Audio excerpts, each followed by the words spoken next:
Joining me now from Kentucky, Republican Senator Rand Paul, a key member of the Senate Foreign Relations Committee.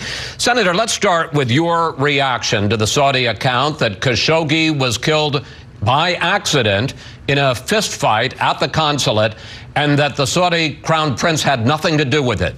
Do you believe the Saudi account? Absolutely not. I think it's insulting to anyone who's analyzing this with any kind of intelligent background to think that, a fist fight led to a dismemberment with a bone saw. So no.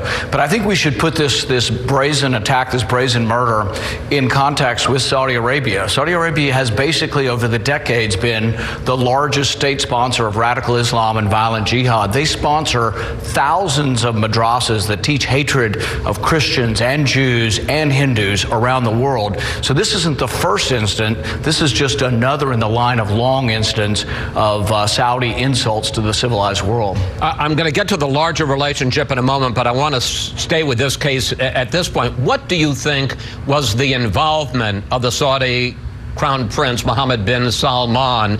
The king has absolved him and, in fact, has put MBS, as he's known, in charge of the overhaul of Saudi intelligence. I think it stretches credulity to believe that the Crown Prince wasn't involved in this, and I think that's the way they're going to write this off. And people in Saudi Arabia ought to be aware when you're told what to do, you go and do it, and then they'll execute you and put all the blame on someone else. There's no way 15 people were sent from Saudi Arabia to Turkey to kill a dissident without the approval of the Crown Prince. And that's why I say we have to be stronger than just saying, we're going to sanction a few of these people and pretend like we're doing something. I think we really need to discontinue our arms sales to Saudi Arabia and have a long and serious discussion about whether or not they want to be an ally or they want to be an enemy. Well, you say we've got to get tougher. President Trump was asked about the arrest of 18 people involved in the case and the firing of 5 officials, some of them with close ties to the Crown Prince. Here's what he had to say. I think it's a good first step. It's a big step. It's a lot of people involved, and I think it's a great first step. Do you consider it credible, their explanation? I do.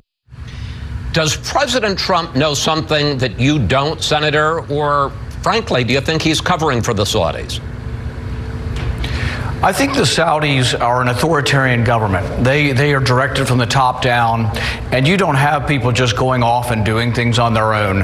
I feel certain that the Crown Prince was involved and that he directed this, and that's why I think we cannot continue to have relations with him. And so I think he's going to have to be replaced, frankly, but I think that sanctions don't go far enough. I think we need to look at the arms sale, because this is not just about this journalist being killed. It's about the war in Yemen, where tens of thousands of civilians are being killed. It's about them spreading hatred of Christians and Jews and Hindus throughout the world. I mean, thousands and thousands of madrasas teaching radical violence against the West. The Saudis have not acted as our friend, and they need to change their behavior. I understand that, but I'm asking you directly about the president's reaction. He says he finds credible an account that you find incredible. Why do you think he's doing that? Exactly. I don't know the reasoning or can't answer for, the president's thought process on this. I can only say that I think many of us looking at this situation think that this couldn't happen in an authoritarian government without the Crown Prince being involved. All right, let's talk now about punishment and what to do about it. The president says he's going to work with Congress to try to find a way to sanction the Saudis, but he made it clear one of the things he doesn't want to do. Here he is. I would prefer that we don't use as retribution canceling $110 billion worth of work, which means 600,000 jobs.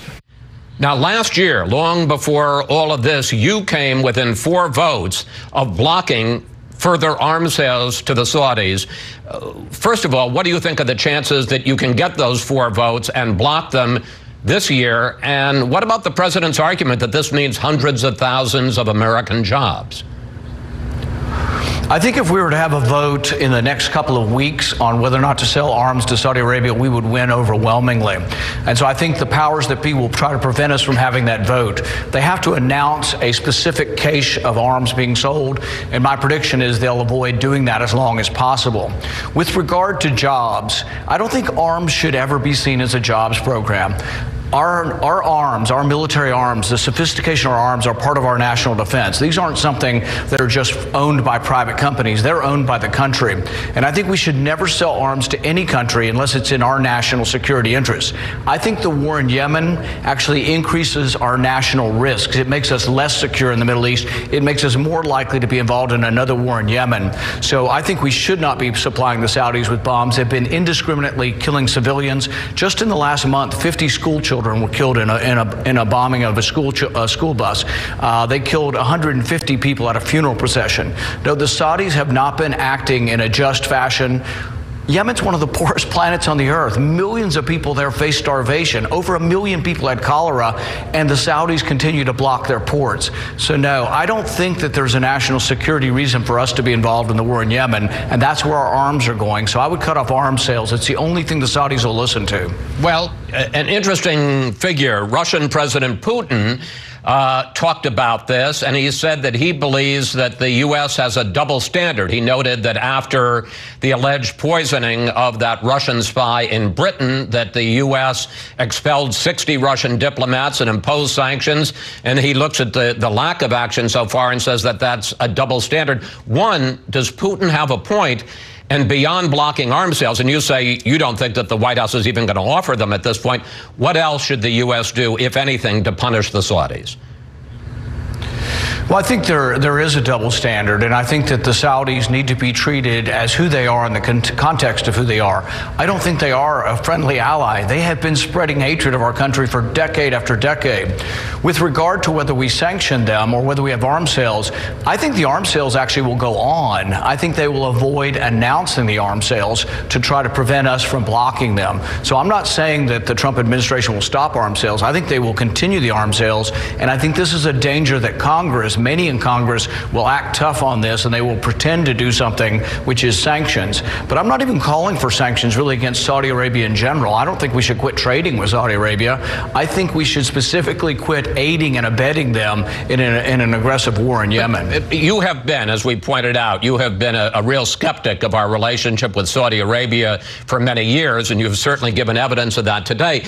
But here's the counter-argument from President Trump. He says that we depend on Saudi Arabia for cheap oil or cheaper oil. He says we depend on Saudi Arabia as a potential counterweight to Iran and its ambitions in the Middle East, and that we hope that Saudi Arabia will help us broker a peace deal between the Palestinians and the Israelis. You think he's wrong on all those fronts?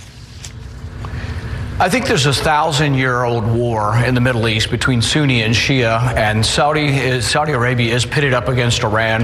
The biggest thing that destabilized the Middle East, and I think the president agrees with me on this, was the Iraq War. There was much more of a balance in the Middle East at that time. But if you look at military spending right now, the Saudis and the Gulf sheikdoms that are their allies spend 8 times more than Iran.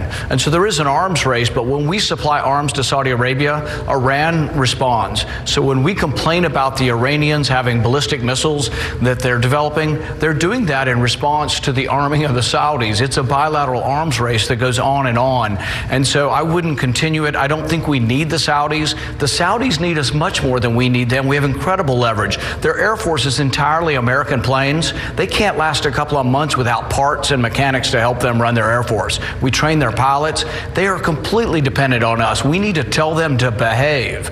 And if they're not going to behave, and that includes cutting off the funding to all these schools that teach hatred of Christians, Jews, and Hindus. I want to get, and we're running out of time, to one final subject. It appears that President Trump is about to pull out, to tell the Russians that we're going to pull out of the INF medium-range missile treaty, a treaty that Ronald Reagan signed with Mikhail Gorbachev back in 1987. Here is the president yesterday afternoon. We're the ones that have stayed in the agreement, and we've honored the agreement, but Russia has not, unfortunately, honored the agreement. So we're going to terminate the agreement. We're going to pull out. I got about a minute left. The president says he will stay in the treaty only if Russia and China, which was not a signatory to the INF treaty, will abide by its terms. Your reaction to this, sir? I think it's a big mistake to flippantly get out of this historic agreement that Reagan and Gorbachev signed. This was a big part of Reagan's legacy, and we should not get rid of it. It was an important step. We went from 64,000 nuclear-tipped missiles down to 15,000. It has been an historic agreement. I think what we should do instead of getting out of it is, I've asked the president, and I've advised him privately and in public, that he should appoint nuclear negotiators, nuclear arms control negotiators, to actually work with the Soviets. We have complaints that they're not in compliance. They also have complaints that some of our missile launchers in Europe are not in compliance. Let's have a rational discussion with experts on this and see if we can resolve it. You sent out a tweet that said that you think this is one reason why John Bolton should stay out of this. Why him personally? I think John Bolton is the one advising the president to get out of the INF Treaty, and I don't think he recognizes the important achievement of Reagan and Gorbachev on this. Look, I spent an hour with Gorbachev a couple of months ago, and they still regard this reduction of nuclear arms and the disaster that would be nuclear war, I think in a very sincere manner, at least from Gorbachev, that reducing the arms was very important, and I don't want to see another nuclear arms race with Russia or with any other country.